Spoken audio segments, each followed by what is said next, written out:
तर लाडक्या बहिणींच्या खात्यात पैसे जमा होण्यास सुरुवात झालेली आहे अशी माहिती आदिती तटकरे यांनी दिली आहे। जे लाभार्थी आहेत त्यांना लाभ मिळेल असं देखील आदिती तटकरे यांनी म्हटलं। ज्या वेळेला अर्थसंकल्प मांडला जातो किंवा ज्या वेळेला अर्थसंकल्प तयार केला जातो ते शासनाकडे उपलब्ध असणारी तरतूद, शासनाची कर्ज घेण्याची असणारी मुभा, शासनाची आर्थिक परिस्थिती, राज्याची आर्थिक परिस्थिती, राज्याची तिजोरी, ह्या सगळ्या गोष्टी लक्षात ठेवूनच बजेट बनवलं जातं।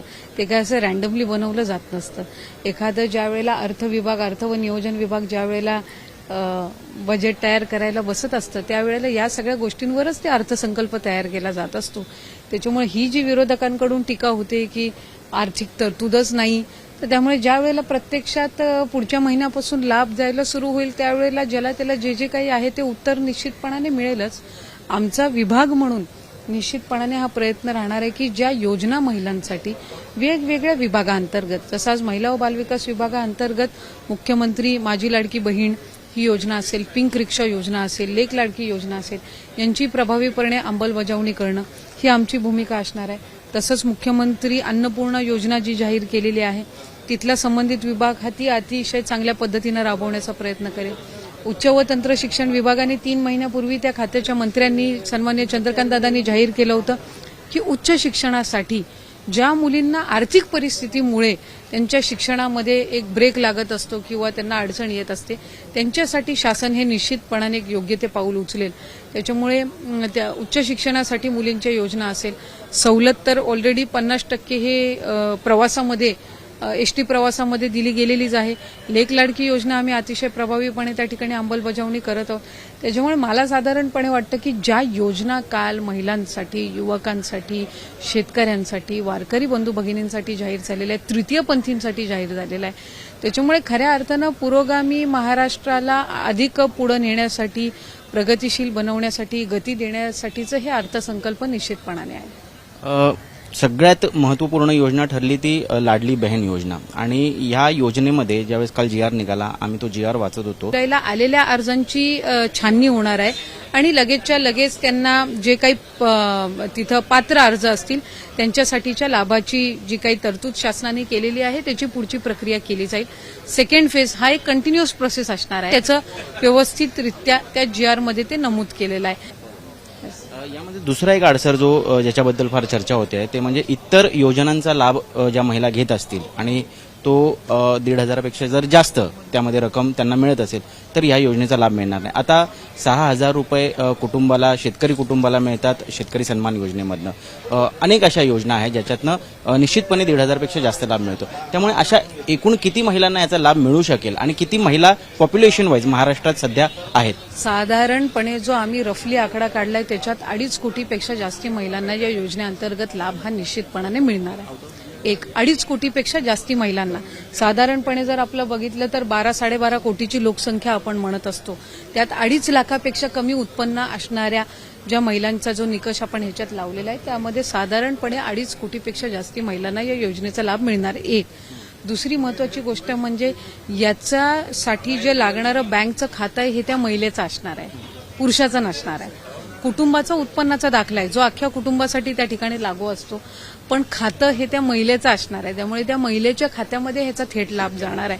अनेक ज्या वेगवेगळ्या योजना आहेत शेतकऱ्यांसाठी त्यात जर आपण बघितलं तर साधारणपणे जो शेतकरी घरातला पुरुष असतो त्याच्या अकाउंटला हा निधी जात असतो, त्याच्यामुळे ते ह्या योजनेचे डीबीटी होत असतो। त्याच्यामुळे त्या योजनेमध्ये आणि या योजनेमध्ये फरक असा आहे की हा महिलेच्या खात्यामध्ये जाणारा निधी आहे। समजा श्रावणबाळ योजना आहे किंवा संजय गांधी निराधार योजना आहे, या योजनांचे जे लाभ आहेत ते 1000 किंवा 1200 इतक्या ह्याच्यापर्यंत आहेत।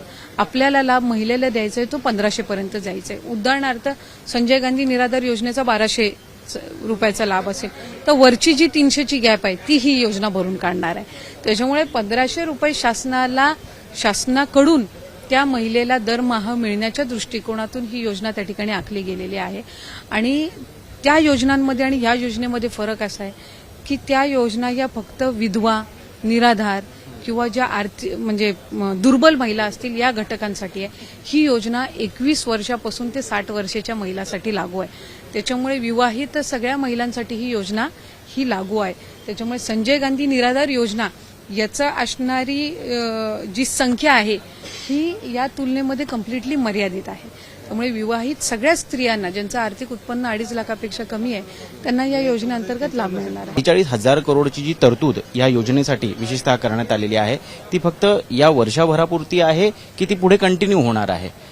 कशा पद्धतीनं त्याची अंमलबजावणी केली? एक आहे की या योजनेचा वार्षिक खर्च हा साधारणपणे 43,000 कोटी असणार आहे. ज्या वेळेला या योजनेची आखणी करण्यात आली त्यावेळेला सन्माननीय मुख्यमंत्री एकनाथजी शिंदे साहेब, आदरणीय उपमुख्यमंत्री फडणवीस साहेब आणि ज्यांनी अर्थसंकल्प तयार केला, सादर केला ते उपमुख्यमंत्री अजितदादा यांच्या दालनामध्ये या संदर्भातली मीटिंग होऊन या संदर्भातला आराखडा तयार करण्यात आला. त्याचे नियम आणि निकष या सगळ्या संदर्भातली व्यवस्थित पद्धतीनं आखणी करून ही योजना आखली गेलेली आहे. त्याच्यामुळे कुठेही 1 वर्षासाठी मर्यादित नाहीये. ही योजना महिलांसाठी कार्यरत असावी अशी एक लोकप्रतिनिधी म्हणून तरी निश्चितपणाने माझी इच्छा राहील. कारण महिलांसाठी ज्या वेळेला अशा पद्धतीच्या योजना येतात त्यावेळेला निश्चितपणाने त्याचं स्वागतच सगळ्यांनी केलं पाहिजे.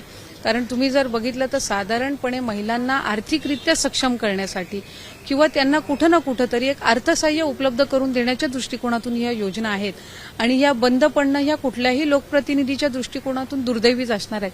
शासन महायुतीचं सरकार ज्या वेळेला आम्ही ही योजना आणलेली आहे ती कार्यरत ठेवण्याच्या दृष्टीनेच आणलेली आहे. तिला कुठेही खंड पडता कामा नये याची दक्षता सरकार हे निश्चितपणाने घेईल.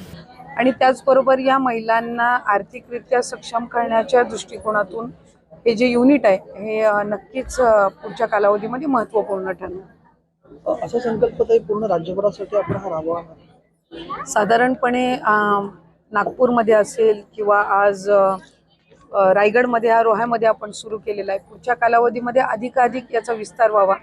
जितकं क्षेत्र माविमच्या अंतर्गत, कारण माविमच्या माध्यमातून हा आम्ही पायलट प्रोजेक्ट सुरू केला, त्याच्यामुळे माविममध्ये जितके जिल्ह्यातले जे बचत गट असतील त्यांच्यासाठी अधिकाधिक म्हणजे जिथे गारमेंट युनिट शक्य होईल तिथे गारमेंट युनिट, जिथे आणखीन काही त्यांचे स्थानिक त्यांच्या तिथल्या परिस्थितीनुसार ज्याला प्रतिसाद मिळण्यासारखे असतील असे युनिट्स आम्ही तयार करत आहोत.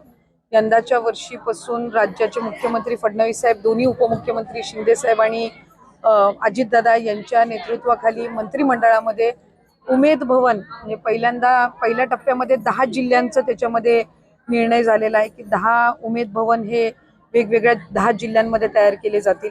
मग त्याच्यानंतर उर्वरित जे आपले 26 जे जिल्हे आहेत त्याच्यामध्ये ते पुढच्या कालावधीमध्ये घेतलं जाईल. तसंच माविमच्या माध्यमातून सुद्धा गारमेंट युनिट असतील, महिला भवन असतील, अहिल्या भवन असतील, याला आम्ही अधिकाधिक त्या ठिकाणी लक्ष केंद्रित करत आहोत. आपल्या रोहा तालुक्यामध्ये सुद्धा वरसे आणि धाटाव इथे आपण बचत गट भवन हे यंदाच्या वर्षी आपण सुरू करत आहोत. आणि गारमेंट युनिटचा विस्तार हा आम्ही श्रीवर्धन, तळा, माणगाव, म्हसळा इथे करत असताना माणगावचा आपण जिल्हास्तरीय उमेद भवनसाठी आपण त्याचा प्रस्ताव पाठवलेला आहे. त्यामुळे अशा पद्धतीनं काम आपण पुढच्या कालावधीमध्ये करत आहोत. आंतरराष्ट्रीय विमानतळालगत आपल्याला मागणी केली की महिलांचं रोजगार वाढवण्यासाठी आपण कशा पद्धतीने? साधारणपणे आपण जर बघितलं असेल तर काही दिवसांपूर्वी पुण्याचं जे एअरपोर्ट आहे इथे उमेदच्या बचत गटांसाठी, शहरातल्या बचत गटांसाठी एक स्वतंत्र दालन विक्रीसाठी हे उपलब्ध करून दिलं. आम्ही मागणी केलेली आहे. मी राज्याच्या मुख्यमंत्री महोदय आणि दोन्ही उपमुख्यमंत्र्यांनाही विनंती केलेली आहे की नवी मुंबईचं जे इंटरनॅशनल एअरपोर्ट जे रायगडच्या हद्दीमध्ये आहे तिथे माविमचे बचत गट असतील, उमेदचे बचत गट असतील, तिथल्या लगतच्या परिसरातील म्हणजे आज रायगडचे असतील, तिकडच्या परिसरातील असतील, यांना स्वतंत्र दालन उपलब्ध व्हावं. तिथले जे स्थानिक पातळीवर ज्या काही ते वस्तू तयार करतात, खाद्यपदार्थ तयार करतात, त्यांच्यासाठी ते दालन उपलब्ध झालं तर यांना आर्थिक चालना मिळण्याच्या दृष्टिकोनातून ते महत्त्वपूर्ण आहे. लाडकी बहीण योजना अत्यंत महत्त्वपूर्ण अपडेट. या व्हिडिओच्या माध्यमातून बऱ्याच लाडकी बहिणी त्यांची माहिती आहे ती समजली असेल. लाडक्या बहिणींची केवायसीची आता तारीख आहे ते फायनल तारीख आता ठरलेली आहे. 18 तारखेपर्यंत तुम्हाला जी केवायसी ती करणे आता सक्तीची आहे. परंतु यामध्ये काही अपडेट आहे ते अजूनपर्यंत आलेले नाही आहे. त्यासाठी त्यांना प्रतीक्षा करायची सांगण्यात आलेली आहे. कारण आपण बघू शकतो की बहुतेक महिला अशा आहे की त्यांना पती नाही आहे किंवा वडील नाही आहेत. त्यांचे वडील किंवा पती हे वारलेले आहेत. त्या कारणामुळे त्यांची केवायसी अजूनपर्यंत झालेली नाही आहे. कारण यामध्ये जे ऑप्शन आहे ते अजूनपर्यंत ते ऑप्शन देण्यात आले नसल्यामुळे त्या बहिणीची केवायसी झाली नाही आहे आणि म्हणून त्यांना हे जो लाभ आहे तो लाभ आता पुढे मिळणार नाही आहे. पण यासाठी आता एक महत्त्वपूर्ण अपडेट आता आलेली आहे. ज्या बहिणींचे पती किंवा वडील वारलेले आहेत, ज्यांची केवायसी अजूनपर्यंत अपूर्ण आहे, त्यांना केवायसी करण्यासाठी दुसरं कोणतंही नातेवाईकाचं जे आधार कार्ड आहे ते जोडण्याची गरज नाही. असं केल्यास त्यांचा जो फॉर्म आहे तो रद्द सुद्धा होऊ शकतो. त्यामुळे तुम्हाला काही दिवसांची प्रतीक्षा ही करावी लागणार आहे.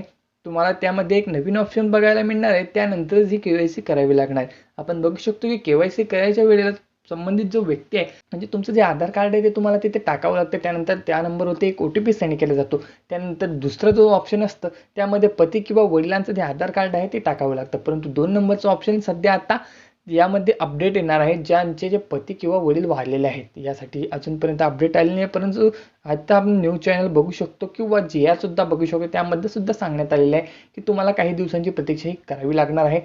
त्याआधी तुम्हाला कुठल्याही प्रकारचा आगाऊपणा करण्याची गरज नाही.